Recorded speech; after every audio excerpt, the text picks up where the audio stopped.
Ẹ̀yin tèmi, ó mọ̀ ṣe o, níbi tí a bára wa ní orílẹ̀-èdè Nàìjíríà. Fídíò Alhaji Wasiu Ayinde Marshal kan ó ń lọ káàkiri orí ayélujára, èyí tí àwọn èèyàn ń sọ̀rọ̀ lé lórí. Níbi tí a ti rí wọn, èyí tí wọ́n ti ń tako ààrẹ orílẹ̀-èdè Nàìjíríà ti àná, ìyẹn Goodluck Ebele Jonathan, tí wọ́n ti kóra jọ, tí wọ́n ń sọ wípé àwọn ò fẹ́ ìjọba rẹ̀, torí náà kó fi ìjọba rẹ̀ lẹ̀, torí wípé ìjọba wọn ó ní wá lára. Oríṣiríṣi ó ní wọ́n sọ nínú fídíò yìí, tó sì jẹ́ wípé kódà wọ́n daṣọ tí gbogbo wọn jáde, tí wọ́n sì bẹ̀rẹ̀ sí ní sọ̀rọ̀ wípé kó fi orí oyè lẹ̀, torí wípé ìjọba rẹ̀ ó ní wọ́n lára. Wọ́n ní epo wọ́n ní gbogbo nǹkan wọ́n ní àsìkò rẹ̀. Ẹ wò ó, fídíò yìí ó jẹ́ kí àwọn èèyàn máa sọ̀rọ̀ wípé kí wá ló ṣẹlẹ̀ tó fi jẹ́ wípé pẹ̀lú bí gbogbo nǹkan ṣe rí ní orílẹ̀-èdè Nàìjíríà, tí Alhaji Wasiu Ayinde Marshal tí wọ́n wá dákẹ́, tí wọ́n ò sọ nǹkan kan. Wọ́n ní kí ló dé tí wọ́n ò ṣe lo the same energy èyí tí wọ́n lò nígbà Goodluck Ebele Jonathan láti jáde láti wá sọ̀rọ̀ lórí bí ìjọba rẹ̀ ṣe rí, tí wọ́n sì sọ wípé kó fi orí oyè lẹ̀. Wọ́n ní ṣùgbọ́n kò sọ̀rọ̀ o, wọ́n ní wọn ò sọ̀rọ̀ rárá, wọ́n ní wọ́n dákẹ́, wọ́n ṣe gbígbọ́ta láìgbọ́ ni. Wọ́n ní ṣé torí wípé ààrẹ orílẹ̀-èdè Nàìjíríà ti òní, ìyẹn bàbá wa Bọ́lá Ahmed Tinubu, ó jẹ́ ọ̀rẹ́ wọn, àbí wọ́n jọ wà papọ̀, ṣé nítorí ẹ̀ ni wọn ò fi lè jáde láti wá sọ̀rọ̀. Wọ́n ní bó tilẹ̀ jẹ́ wípé nígbà náà lọ́hùn, ṣe ni wọ́n ń jáde ní gbogbo ìgbà tí wọ́n sọ wípé ìjọba Jonathan, wọ́n ní ó ní àwọn lára ní gbogbo ìgbà. Wọ́n ní ṣé gbogbo ohun tí wọ́n ń ṣe nígbà náà ni wípé kí ààrẹ orílẹ̀-èdè tòní ṣe kí wọ́n lè wọlé, ó ní gbogbo ohun tí wọ́n ń jà fún. Nígbà tí wọ́n sì ti wá wọlé báyìí, wọ́n ní ṣé eku ń ké bí eku, wọ́n ní ṣé ẹyẹ ń ké bí ẹyẹ, wọ́n ní ṣé nǹkan ń lọ bó ṣe yẹ kó lọ. Ẹ̀yin tèmi, ẹ wò, ẹ má jẹ́ ká fọ̀rọ̀ gùn kó tó di wípé àtẹ̀síwájú. Ẹ jẹ́ kí èmi àti yín, ẹ jẹ́ ká jọ wo fídíò yìí níbi tí a ti rí Alhaji Wasiu Ayinde Marshal, èyí tí wọ́n ti jáde, tí wọ́n sì bẹ̀rẹ̀ sí ní sọ̀rọ̀ lórí ìjọba ààrẹ orílẹ̀-èdè tàná, ìjọba Goodluck Ebele Jonathan. Broken bottles, neither comes with us, no gun. You don't fight a man that has nothing to defend him or herself. In other words, we are here to use our mouth and our presence to register our displeasure in the way we are being governed. Nigerian people, oil subsidy is not only the matter. The matter is good governance. Give to a common man, give to an ordinary Nigerian what is rightly and truly belongs to them. Like I've said very many times in my music, ordinary Nigerians, they were not asking for money they want a good life. Let government provide rail system, good road transportation, waterways transportation, good education, healthcare system. That is it. If you give Nigerian electricity, that is providing them an enable environment to look for what they will use in carrying on with their life. We on our part, whatever I become today is on the side of the masses, because when I make or produce an album, it is the general public that does that. They buy chunk of my work. They were the one that I relied on in the last 40 years of my musical career. Nigerian elites, listen and listen.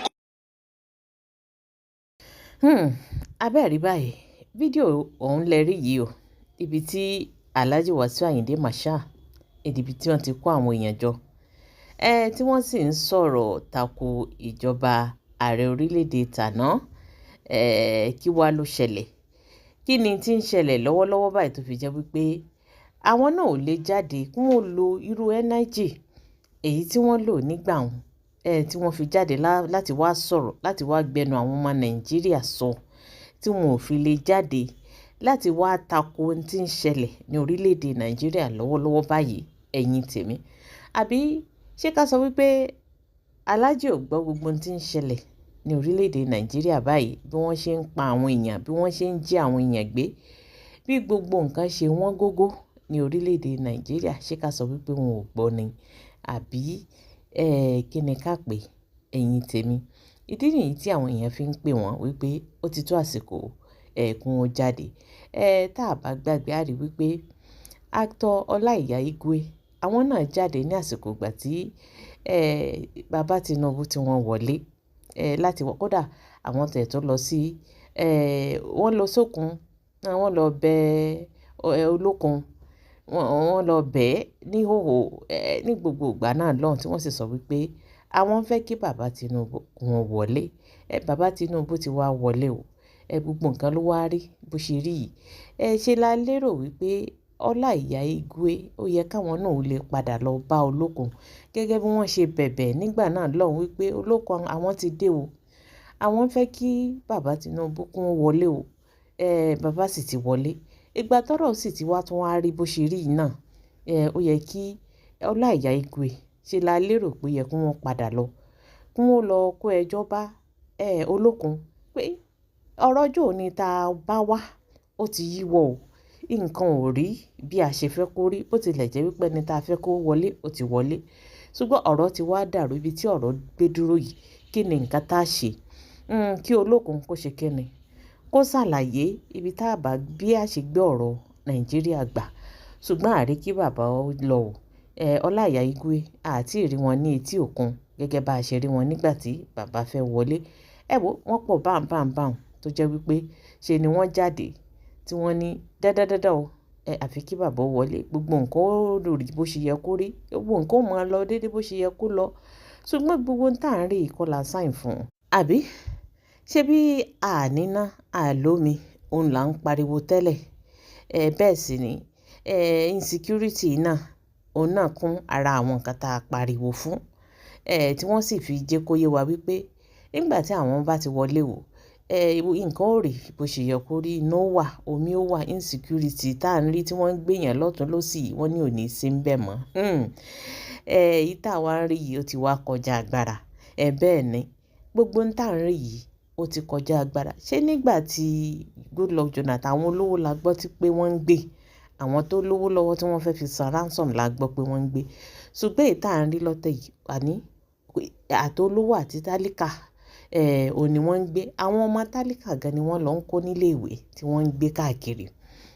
Kí wá ni ká sọ lórí ọ̀rọ̀ tó wà nílẹ̀? Alhaji Wasiu Ayinde Marshal, ẹ dákun ẹ jáde, ẹ ní voice. Bẹ́ẹ̀ ni ẹ lo voice yín láti wá sọ̀rọ̀. Ẹ jẹ́ kí bàbá ó gbọ́ ọ̀rọ̀ tẹ́yin bá sọ. Yóò wo etí bàbá. Ṣé ẹ mọ̀ pé ọ̀rẹ́ ni yín? Bàbá ó gbọ́ yín dáadáa. Ó lè jẹ́ pé gbogbo ariwo táwa ti ń pa látẹ̀yìnwá wọ́n lè má gbọ́, torí pé kí ni àwa ò súnmọ́ wọn. Ohun tí wọ́n ò dùn létí wọn.